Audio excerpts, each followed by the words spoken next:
Hey, it's NPR's Book of the Day. I'm Andrew Limbong.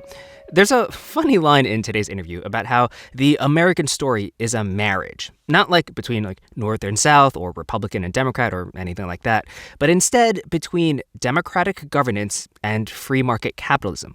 The guy who says it is Jon Hilsenrath, a Wall Street Journal reporter who just wrote a new biography about Janet Yellen, the towering figure in economics who was the first female head of the Federal Reserve and is now Secretary of the Treasury. It's titled Yellen, the Trailblazing Economist Who Navigated an Era of Upheaval. And he talked to Here Now Scott Tong about how Yellen's own marriage kind of mirrors that American one between democracy and the market. The economy, as you know, is fragile right now. Inflation seems everywhere. And at this moment, a new book has come out about one of the top economic policymakers of her generation, Janet Yellen. She's the first female Treasury Secretary, and she was also the first female head of the Federal Reserve. But let's talk about Janet Yellen, the person. She recently told Stephen Colbert on The Late Show that before she signed the new dollar bill, she practiced. I knew that this was something you could really screw up, and I wanted to get it right. And I practiced, and you'll see what you think. But. I practiced. Jon Hilsenrath is the author of Yellen, the Trailblazing Economist Who Navigated an Era of Upheaval. He's been a writer and editor at the Wall Street Journal since 1997.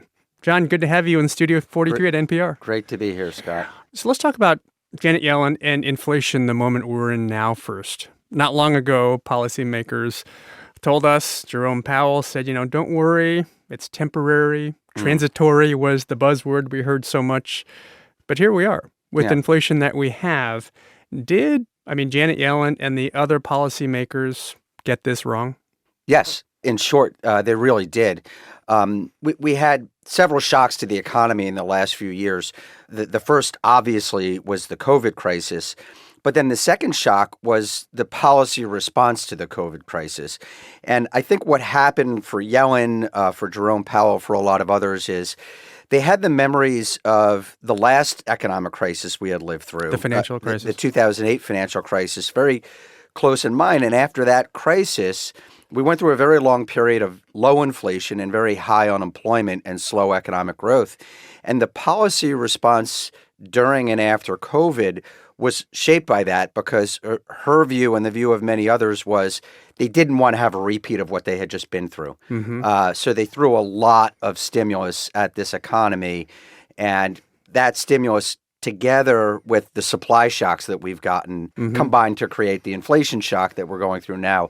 Hopefully it'll recede, but it's turned out to be far less than transitory. Yeah, and economic stimulus coming from the Trump administration first and then the Biden administration after that. But Janet Yellen, she acknowledges, I think you did an interview with her, right? She acknowledges getting this wrong. Yeah, she was actually on CNN last summer, and they asked her, well, you said it was going to be transitory.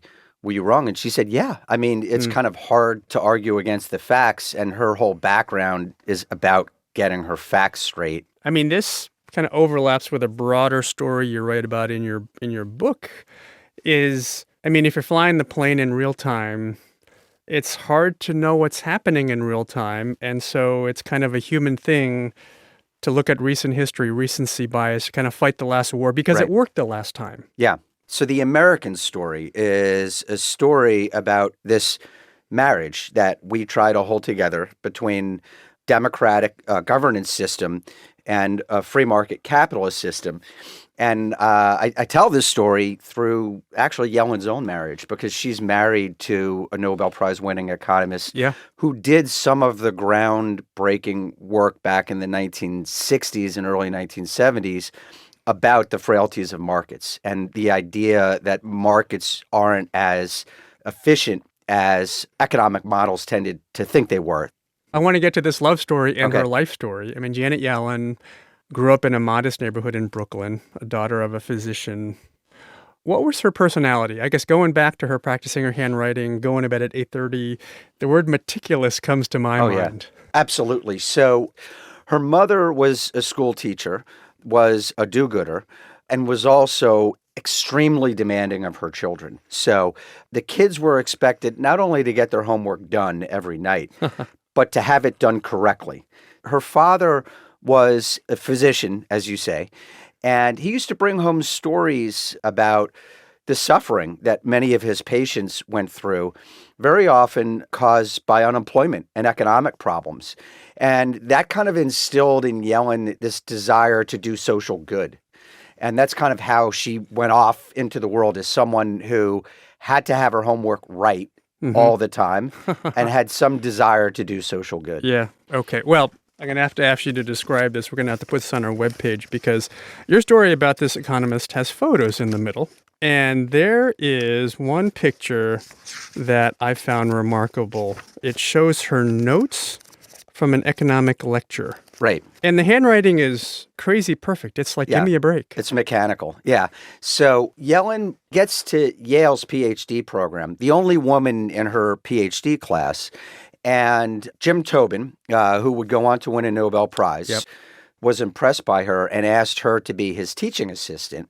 And so her job was to listen to his lectures and then to translate those lectures into notes that his first-year students could review.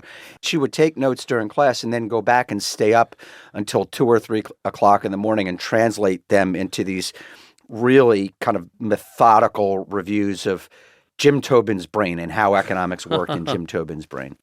Her love story with George Akerlof. Yeah. She meets the economist George Akerlof. He goes on to win a Nobel in economics. They meet in the late 70s, and they both work at the Fed. I mean, they had this own great love story profile. They go shopping at the Safeway. He goes in one direction with his cart. She goes in the other direction with her cart. Yeah. But their interests overlap in economics, and this goes to this behavioral economics you're talking about. Right. That is, we have to understand the human side of how we make decisions, and that's where he's in theory, she's a practitioner, but that's where they overlap. Yeah, there's all kinds of overlap. And what connects him to Yellen is kind of, there's several factors. One is they became research partners because they did a lot of important research in the 80s about how labor markets are prone to all of these kind of disconnects that make that market imperfect. Then Yellen goes in and becomes a policymaker. And a lot of her work is about trying to address these imperfections. But she discovers in the process, as we're seeing with inflation right now, that policymaking is a pretty messy arena too. Yeah. And you have a quote from her in your book, John, that maybe points to her priorities. Janet Yellen was running the San Francisco Fed, and there was a conversation about jobless statistics. And she goes, "These are blank people," except she used saltier language, and she pounded the table to make the point. That's revealing. Right.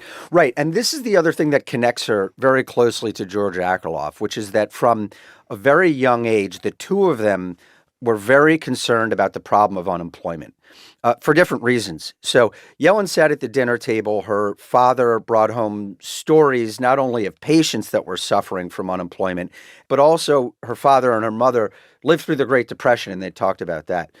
George grew up with a father who was an engineer, and he was constantly looking for work. And George, at the age of 11 or 12, got the idea in his head, well, if my father loses his job and can't spend money at the bakery, then the baker's going to lose his job, and he won't be able to spend money at the tailor. So really what drew them together intellectually was this desire to address the problem of joblessness. Yeah. So Janet Yellen, we're going to kind of fast forward, through her, or she becomes an economics professor, and then a researcher at the Fed. She works in the Clinton White House, and then she runs the San Francisco Fed. And I want to ask you about that chapter because this is as the housing bubble is gathering steam. Right. And one of the danger places is this California lender known as Countrywide. We've heard of Countrywide now. In a way, did she kind of see this bubble coming? Yeah, so her story from the lead up to the financial crisis is that her eyes were open to problems brewing. She wasn't clued in to the magnitude of the problem. So Countrywide started writing mortgages very aggressively with very loose lending terms, and then redistributing those mortgages to Fannie Mae, to Freddie Mac, and to Wall Street firms that bundled them into securities and sold them all around the world. Well, the mortgages were fraught with risk, and she picked up on that shortly after she became president of the San Francisco Fed. The problem was that the regulatory system was so balkanized, and the worldview at the top in the regulatory arena, kind of written by Alan Greenspan, was that the banks should just be left to themselves, that they can manage their own risk.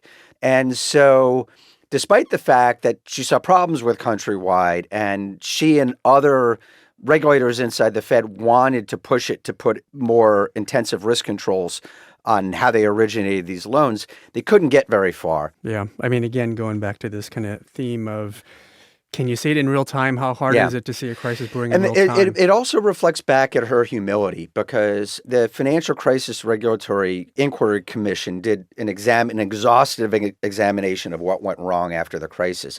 And they interviewed her, and they said, it looks like you figured this out before most other people. What did you see and how did you do it? And her response was, well, thank you, I appreciate that, but I didn't see all of it and I didn't do enough to stop it. A lot of people wouldn't acknowledge their limitations. And she's one of these unusual characters in Washington who managed to break all of these barriers and glass ceilings, not by putting her career first, but just by trying to get her facts straight. That's Jon Hilsenrath of the Wall Street Journal. His new book is Yellen, the trailblazing economist who navigated an era of upheaval. Jon, thanks so much. Congratulations. Thank you very much.